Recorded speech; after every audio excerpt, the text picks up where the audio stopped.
I'm Joanna Coles. This is the Daily Beast podcast. I'm the Chief Content Officer of the Daily Beast, and today we're talking to my favourite political columnist, David Rothkopf. He's got a brilliant column this week about how Democrats are suffering from what he calls Trump envy, which is their envy of how he uses power and their envy, obviously, of actual power. So let's get straight into it. Before we do, I want to remind you that David was the former editor of Foreign Policy, and he was also a senior official in the Clinton administration. So he spends a lot of time talking to dominant Democrats.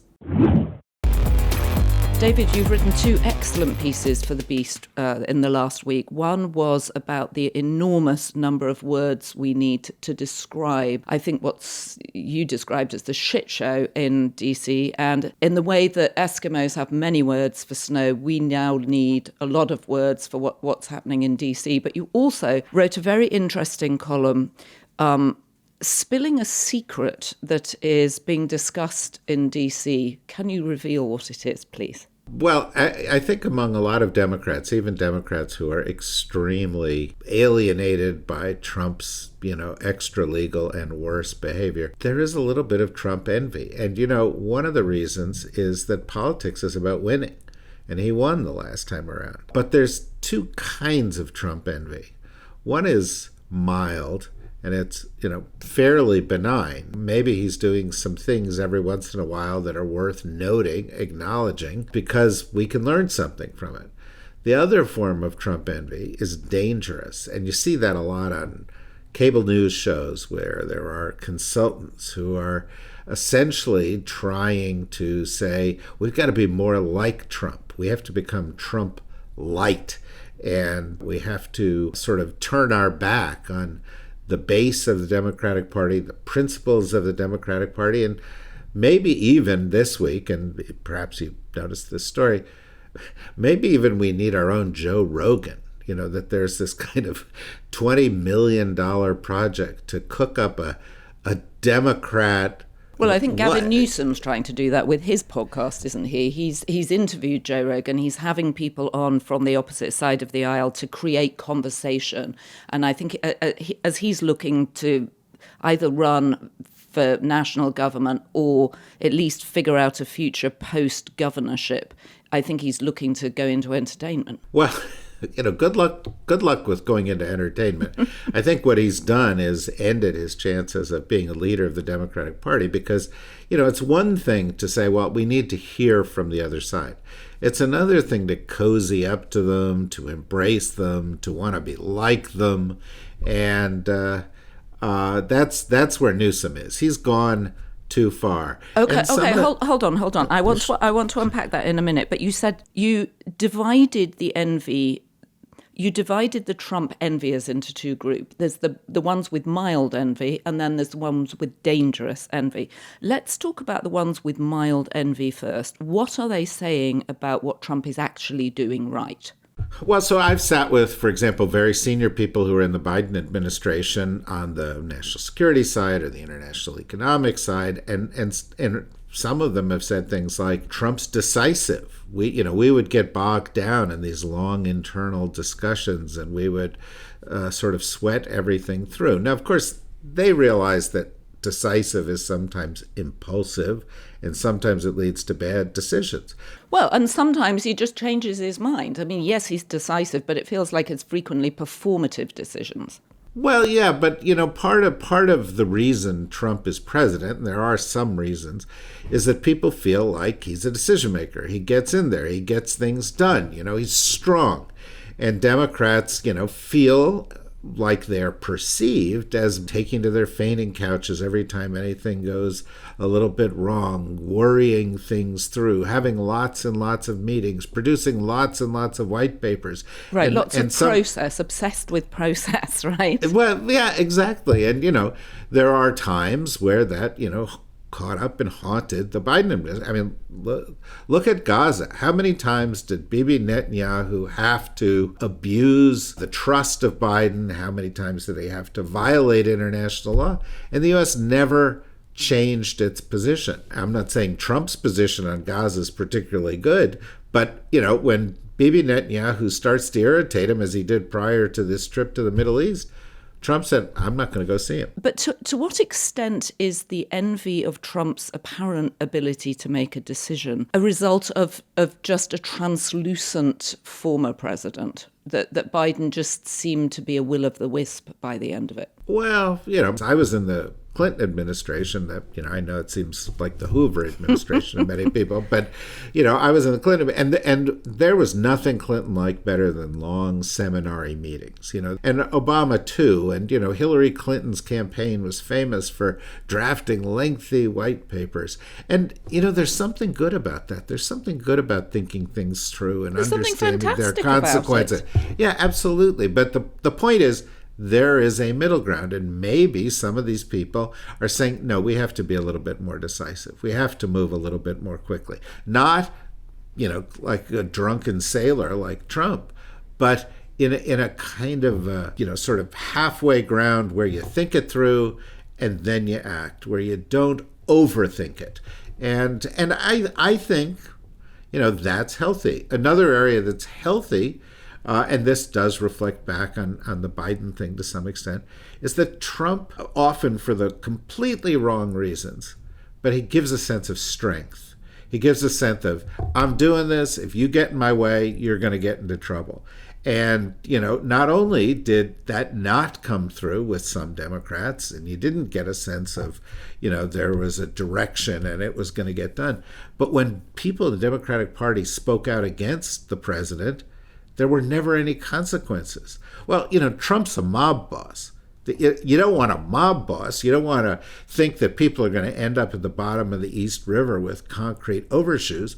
But on the other hand, with Trump, you want, or with a leader, you want a sense of somebody's going to keep their party in line. Didn't you have that with Bill Clinton? Didn't you have that with Barack Obama? Sometimes you did.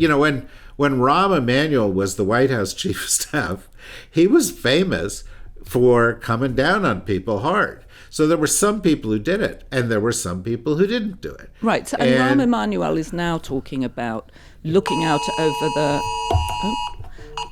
Is that a phone alarm or is it an actual alarm? I don't want you to burn alive as you're doing this podcast. No, I'm in Knoxville, Tennessee, and that was apparently a tornado alert. Oh, it was a tornado alert. Okay, that's all right. That's so very exciting and should make the rest of the podcast really interesting. Right. If you go full Dorothy on us and whiz out of the room, we'll know what happened to you. Please redo your introduction in a more elegiac way. Yeah. Okay, go on. All right, so I'm just going back to Rahm Emanuel, who was, of course, the enforcer, known as Obama's enforcer. This week seemed to imply that he's going to be running for president. He's looked out over the array of Democratic potential candidates and decided to put himself in the middle of them. Is that going to work? I thought he'd lost a lot of weight, bringing my own personal obsession about the fact that everybody is on GLP-1s. I thought he was showing signs that he was.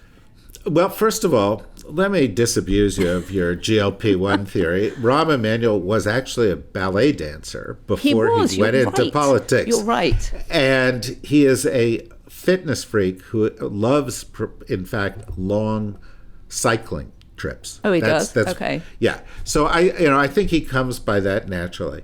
Look, do I think Rahm Emanuel is going to be the next Democratic candidate? I don't know. Do I think he is, however, in some respects, that kind of voice that cuts through it, no bullshit, let's get the party in line? I do. And I think, the one thing that really always bugs me about consultants is they're like, well, we're going to triangulate, and if you end up with a position over here or over there. Well, Trump should be getting people past that. But Trump should have people recognizing that you've got to speak from, your heart. You've got to speak from, admittedly, Trump's a maniac. So I'm not saying. I don't think Trump speaks from his heart either, right? I mean, there's no coherence to what he says. He flip-flops all the time. But he plays a strong white man, which to a lot of people is very reassuring, and it's an authority figure that people feel they can respond to. Right, but there is also no filter, and with Democrats, there are too many filters. I was a very strong Kamala Harris supporter. I think Kamala Harris might be a great candidate tonight. I don't know. But you always got the sense that she was trying to figure out, as with Hillary Clinton, what the right answer to the question was, well, right? and that if she didn't give the right answer, she was going to be scolded or ridiculed or possibly cancelled. You felt her sense of anxiety on the stage. Right. And this similarly is where with Tim Walz, actually. Right. And this is where I think, a little bit of healthy, thoughtful, not over the top Trump envy, that may not be a bad thing. Let's get authentic politics. Why is AOC so popular? Nobody thinks she's reading from a white paper. She's speaking from the heart. Why did Bernie Sanders? Why does J.B. Pritzker? Why is Jasmine Crockett? Why is even Gretchen Whitmer, who's, got a little too close to the sun there when she was in the Oval Office. But, she has a 62% approval rating in Michigan. Why? Because she's Gretchen Whitmer. She's Big Gretch. You get what you see there. And that's what we need, is we need authenticity. Because as, John Gielgud or Laurence Olivier or somebody once said about acting, once you can fake that, you've got it made. The authenticity, being truthful, speaking from the heart, is something that resonates with voters. Well, there's a lot of complaints in AOC's community that actually she spends too much time on her oligarchy tour and not enough time spending attention to her actual constituents. But let's discuss that in another podcast. All right, so we've analysed the mild envy, which is the ability to appear as a strong person full of convictions. And even though I would argue that Donald Trump's convictions are completely inauthentic, nevertheless he plays a character that people respond to. Let's talk about what you framed as the dangerous envy, where Democrats go too far to copy what the Trump administration is doing. Well, look, too far is anything that gets you to be actually like Trump. You're right. His only convictions are criminal convictions. But other than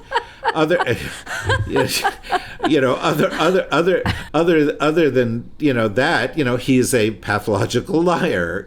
He's a racist. He's a misogynist. He's wants to support our enemies overseas. He's a terrible guy who was trying to gut the Constitution. So, getting anywhere too close to any of those things is bad. But there is this kind of mode among some Democrats to use Trump to say, oh no, we must move to the center. We must be more like Trump. We need to be neoliberals again. Well, what are they doing?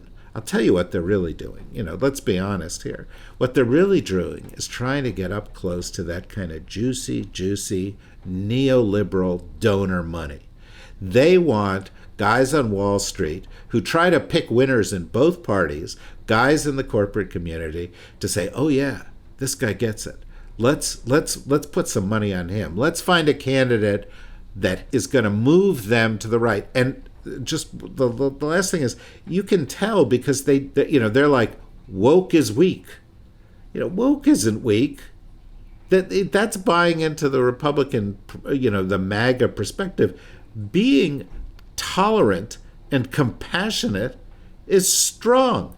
That's what's made the country great. But lots of people think that actually woke is intolerant and it's not strong and it's scoldy and it cancels people. Well, not by lots of people. If you mean MAGA, you're right, because that's the message they're sending. I mean the voters, David, who very clearly voted against woke. Well, there was first of all, they didn't very clearly vote against anything. Okay, Trump won a small amount by a small margin, and the vast majority of people, or a significant majority of people, didn't vote.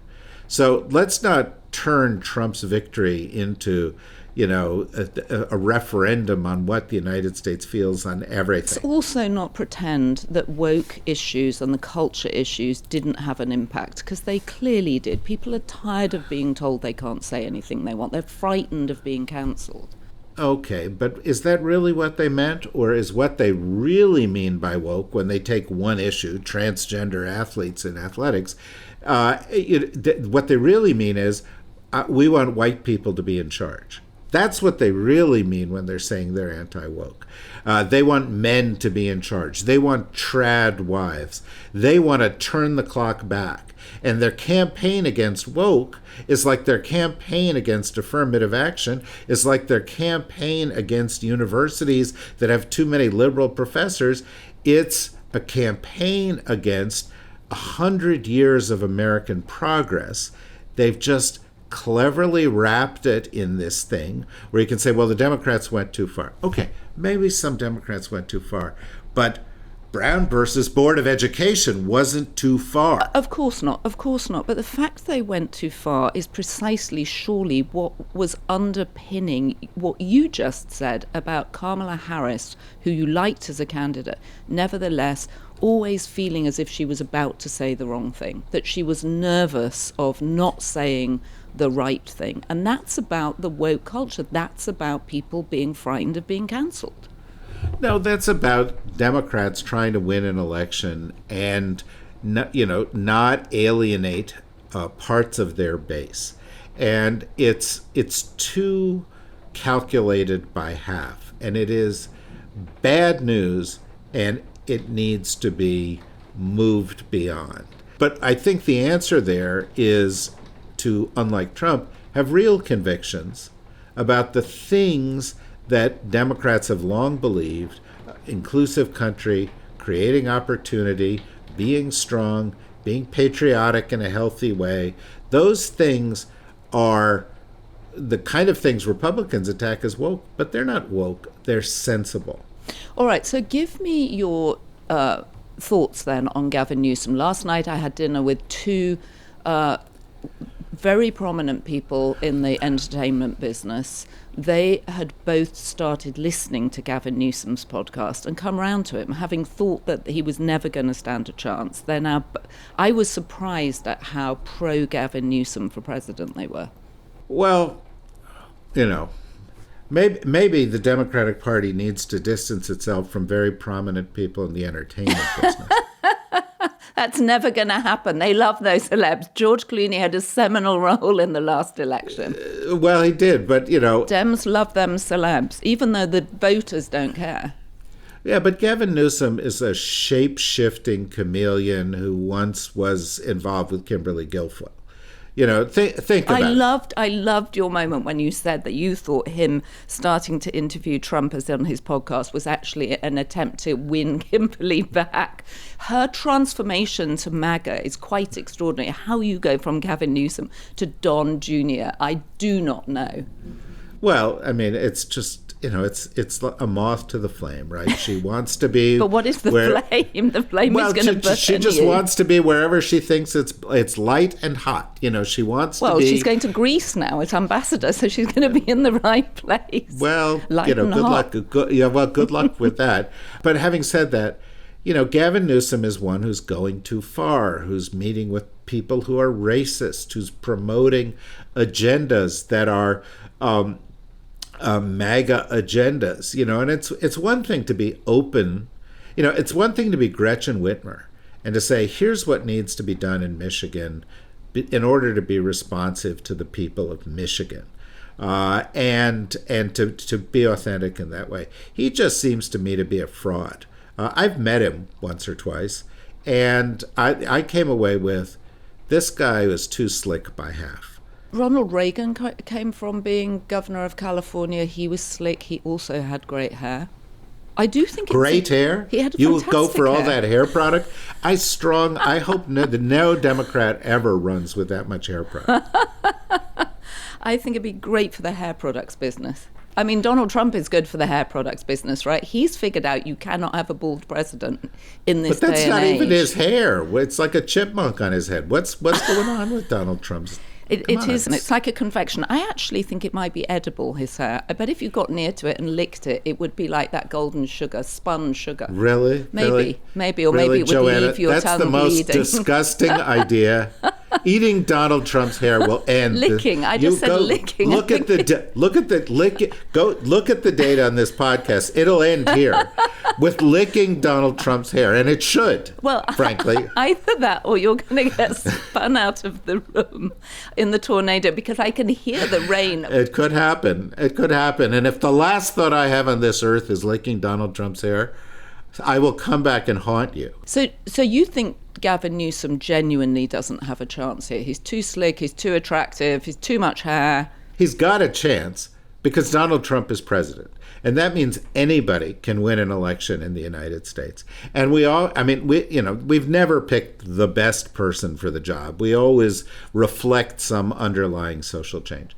But here's my theory about 2026 and 2028.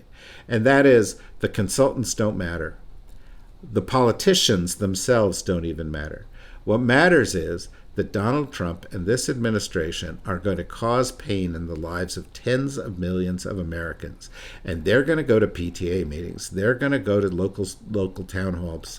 They're going to talk to their neighbors at barbecues and say, I lost my job because of Donald Trump. I lost my health care coverage because of Donald Trump. I lost my ability to get the operation I was hoping to get at the VA because of Donald Trump. And that will defeat him, because his policies are terrible. And at the end of the day, according to the United States Constitution, but also in reality, the top job in the U.S. government is voter. The president works for the voter. Trump doesn't really get this, but he is all of our employees, right? He is our employee. And, the people who are going to be alienated by these terrible policies are the ones who are going to tip the direction of the election. So how come Donald Trump still has the Republican Party in his thrall? Because there are Republicans, congressmen and senators out there who agree with you, who know that a lot of these policies are going to hit their own constituents very badly, and yet they are unable to say no to Donald Trump. I don't know, to me it's a little bit like an airplane, or maybe a house in a tornado, Dorothy getting spun up and the pieces of the house start flying off. And one moment it looks like a house, and then a couple of moments later it doesn't look like a house anymore, right? So look at the Republican Party. Elon left, and Elon said, I'm not going to spend any more money on politics. Okay, that's a piece coming off of the airplane because he was the biggest single donor last time around, right? And he said he didn't like the big, beautiful bill, right? Right, but he is moving away from that a little bit. Last night, Trump went after, we're recording this on Friday, but he went after the Federalist Society and said Leonard Leo was a sleazebag and so forth. And it shows Trump is sort of moving on to the post-election part of his career. But do you think telling the head but do you think saying that the head of the Federalist Society is a sleazebag isn't going to have a consequence? That piece is going to come off of this thing. You had, of all people, Josh Hawley saying he didn't like parts of this bill. So he is pulling away. Gradually, between now... Is he pulling away, or is that actually him pretending that he's stronger than he really is? Again, performative. I don't know. But what I do know is this. At some point, and Trump is desperately, desperately trying to fight this, but at some point, people are going to realize he's a lame duck. He will never run again. He is not the candidate in 2028. I sure hope that Democrats realize that sooner rather than later. Because all these Democrats are like, well, this is how you got to run against Donald Trump. But you're not going to be running against Donald Trump. All right, so let me hold that thought. As you said, we're recording this on a Friday. Elon Musk announced this week that he was firing himself after firing tens of millions of government workers. Should the Democrats be using Elon, either bringing him into the party, using the X platform and using his money and being utterly cynical about it? Or should they be using the fact that he came out against the big, beautiful bill and he's had enough of politics and he's not going to spend any more money in it as an indication of exactly what's wrong with Donald Trump's second administration? The latter, certainly. The Democrats are getting mileage out of Elon Musk thanks to Elon Musk. Stick with it. right? Doge was a disaster. I think you have a piece in the Beast by David Gardner giving him an F as his as his grade. As his grade, yes. And I think that was a generous grade. Because not only did he not achieve any goals of savings, I think net we're going to discover that actually the costs of government went up because of what he did. He caused chaos. He alienated people in and out of the government. Now we're having stories in the New York Times, which are just mind-blowing, literally and figuratively, stories about the amount of drugs he takes, about his ketamine addiction. That story is breaking as we're recording this, that he's had all sorts of medical problems because of his drug taking. Yes, right. I don't know what his bladder problem. I don't know. That's a symptom of ketamine, actually, of taking too much ketamine. Well, we're not going into the stories that broke yesterday about the throuple between Elon Musk, Stephen Miller, and Stephen Miller's wife, who is leaving the government to work with Musk on Musk is a disaster. He's a disaster in Tesla. The SpaceX rockets are blowing up. Stock prices are going down. Just if Democrats want to use Musk, just say Musk. Everybody knows what it means. It's bad news. It was a bad choice. It was catering to the wrong people.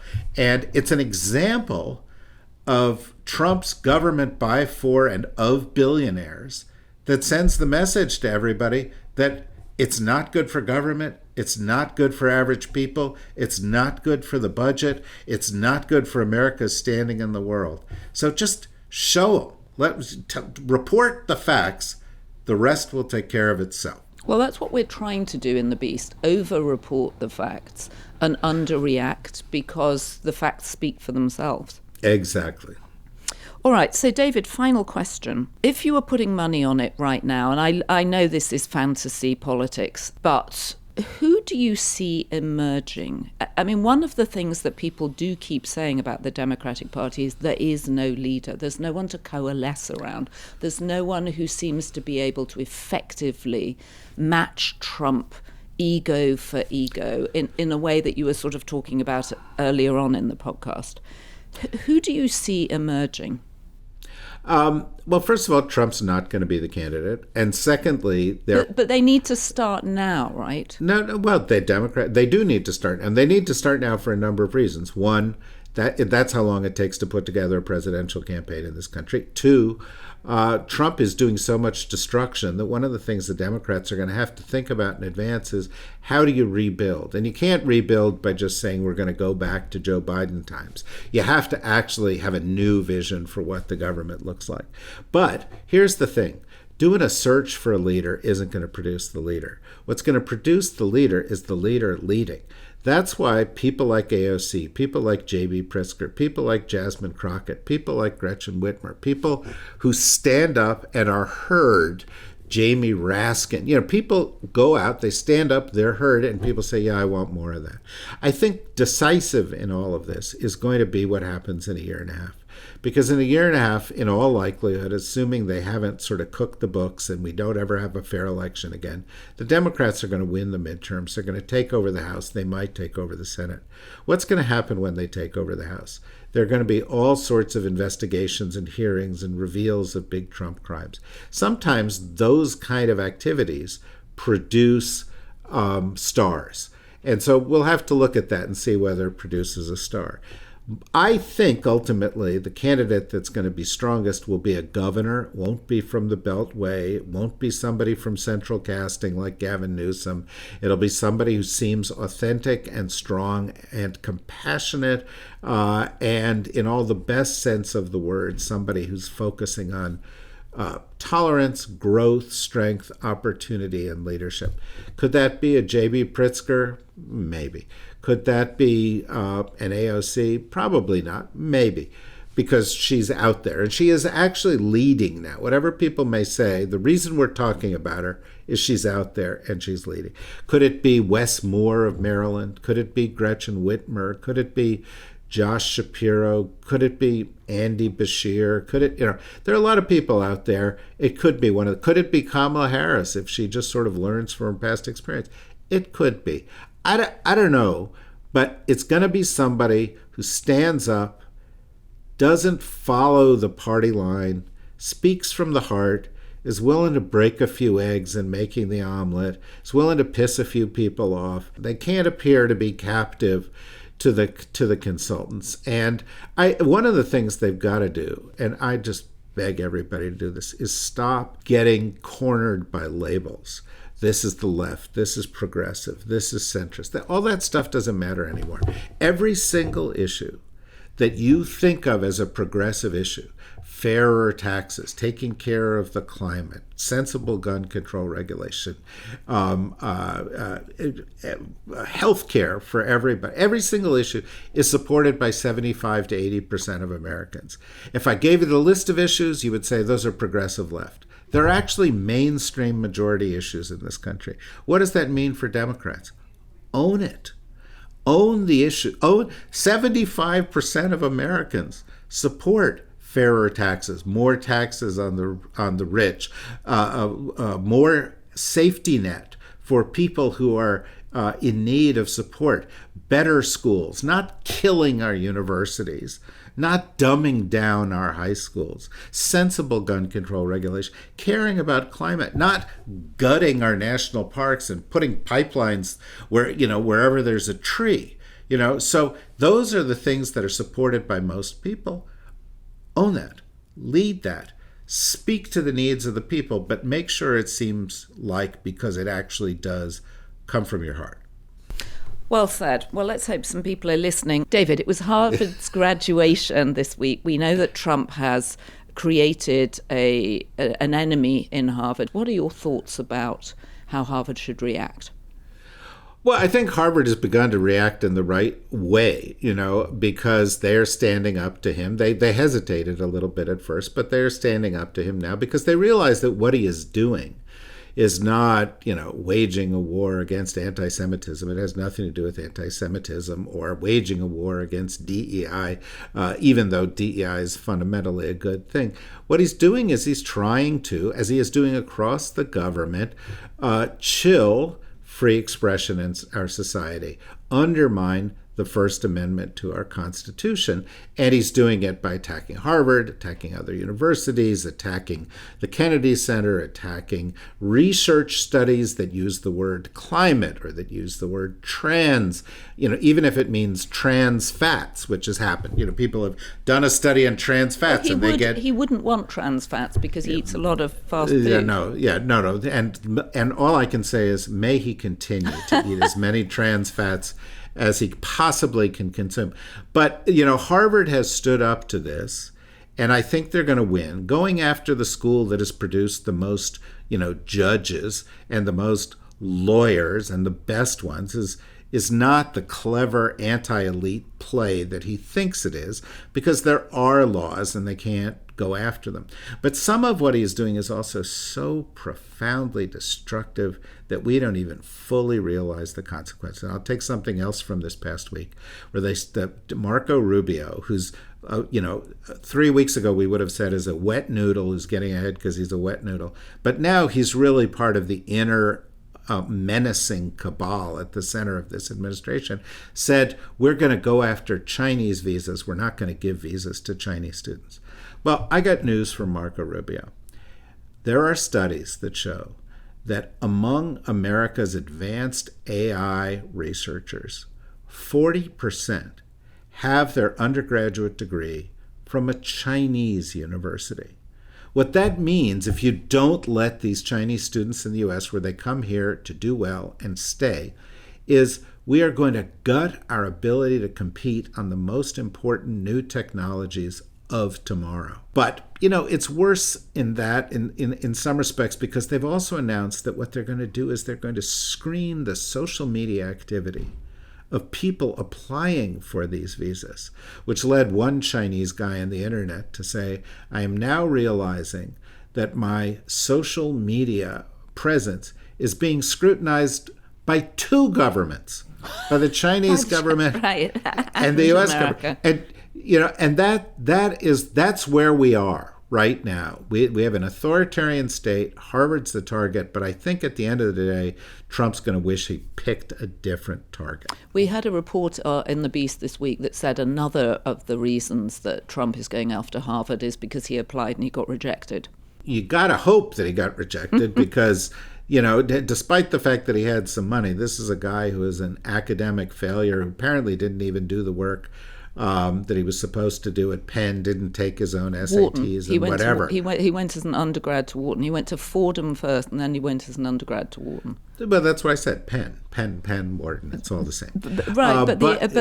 But significant that he didn't get an MBA from Wharton Business School. So he talks as if he did, but actually he went as an undergrad. That's the only reason I raise it. No. Well, that's absolutely true. I also understand that Barron didn't get into Harvard.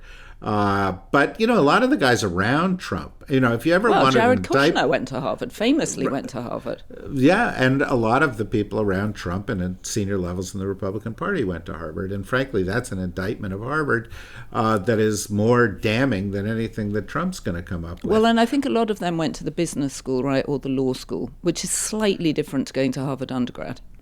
If we're really parsing it here. You have really picked up I've really paid attention to subcurrents of Eastern U.S. elitism. That's absolutely right. How could I not? I'm originally British. Because everybody I know who ever went to Harvard, first of all, they try not to mention it. They try to be very subtle about it. And they say things like, "Oh, I'm a Boston Red Sox fan." Right. And it's like, what? Are you there? Why is that? Right. And it's like, that's just their way of saying, oh, yeah, well, where'd you go to school? I went to school in Cambridge. Right. Oh, you went to school in Cambridge. But then if you say, well, I went to Harvard Business School or I went to Harvard Law School, they'll go, yes, I went to the college. Yeah. I went to undergraduate, and you're right. There is a certain form of snobbery there. And the thing can I just point out, the thing that I really find amusing is when people go on those week-long management courses at Harvard Business School, and then when you look at their LinkedIn profile, it's the first thing you read. It says Harvard Business School, and you're like, oh, interesting. I wouldn't have plugged you. I wouldn't have thought of you as someone at Harvard Business School. Yeah, no, same is true at the Harvard extension programs. Exactly.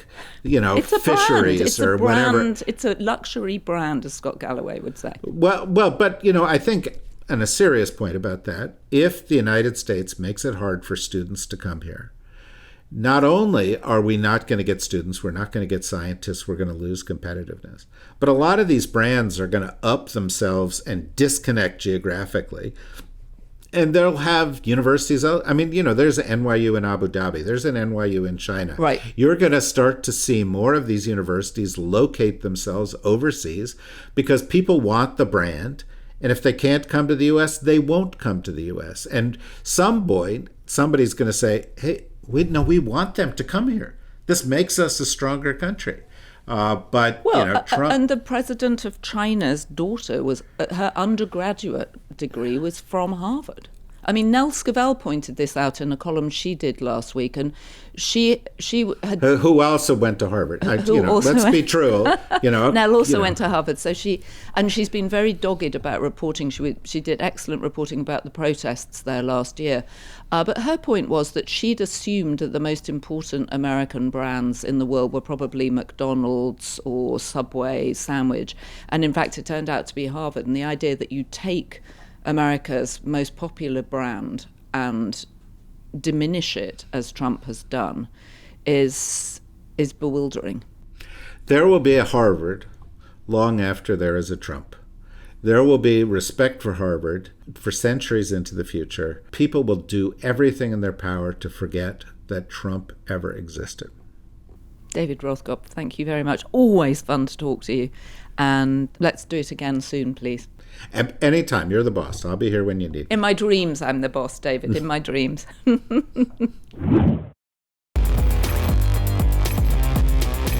I felt that we ended on a note of optimism there, which is a good thing given the drama around American politics at the moment. But David has such wisdom. He's worked in an administration. He understands the actual difficulty of administering government policies. And I love talking to him. If you have been, thank you for listening. Feel free to subscribe to The Daily Beast, subscribe to this podcast, and please leave us a comment. We really read them. I mean, we got 5,000 comments and counting for Michael Wolff's last podcast, and the writers read the comments too. And it does help us think about what else you want to hear about. And I love the mini threads of conversations that go on within the commentary. So have a good week. And of course, remember, be beast. And this podcast was produced by Devin Rogerino, Anna von Ursen, and it was edited by Dan Jacobson.